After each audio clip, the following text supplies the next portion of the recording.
खुलुमबाय स्टुडियाव दं आं उदास्रि मोसाहारि। नारायणपुराव दिहिरा ब्लक लाइमोन इउपिपिएलआ बानजायनाय जोलुर गेलेनाय बादायलायनाया थुंगेबाय।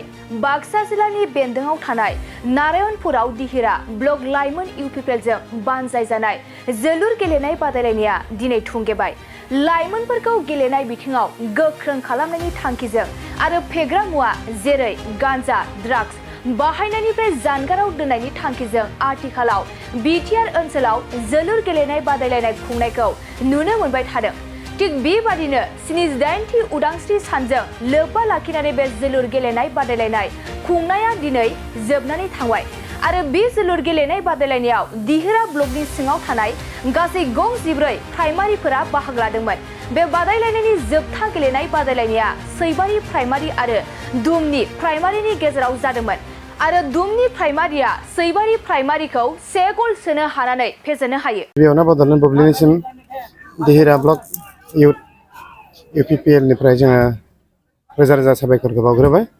जोङो दिनै दिहिरा ब्लक इउथ हिसाबै भारत उदांस्रि सानजों लोब्बा लाखिनानै 78थि भारत उदांस्रि सानजों लोब्बा लाखिनानै जोङो बेवहाय दिहिरा ब्लक इउथ हिसाबै जोंनि ओनसोलनि माखासे लाइमोनफोरनि माखासे बेखार जेंनाफोर बेफोरखौ एसे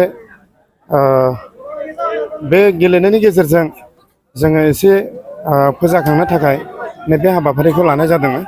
दा बेजों लोगोसे जोङो बेखौनो बुंनो नागिरो जे माखासे लाइमोनफोर जोङो नुबाय जायफोरानोखि ओरैनो बेकारै गिदिंथिङो मायो, दा जायनि थाखाय गावनि बेकार जेंनाखौ बारायनानै लायो।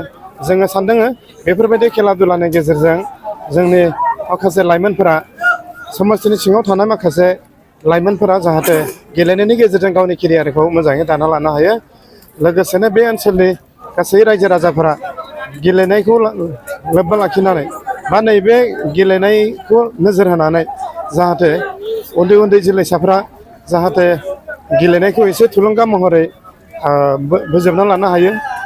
दा नैबे थुलुंगायारि मोनसे नेरसोन हिसाबैनो जोङो नैबे गेलेनायखौ जोङो 15 आगस्तनिफ्राय जागायनानै दिनै 22 आगस्तसिम 7 सान जोङो नैबे हाबाफारिखौ दैदेनबोदों।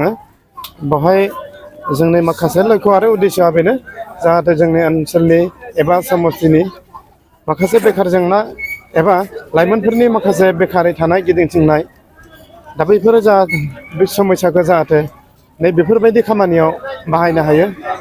नै बेफोरबायदि खामानिखौ बाहायनो थाखायनो जोङो थुलुंगानि नेरसोन हिसाबै जोङो नैबे खेलाखौ जोङो खुंना होनाय जादों। बेवहाय जोंहा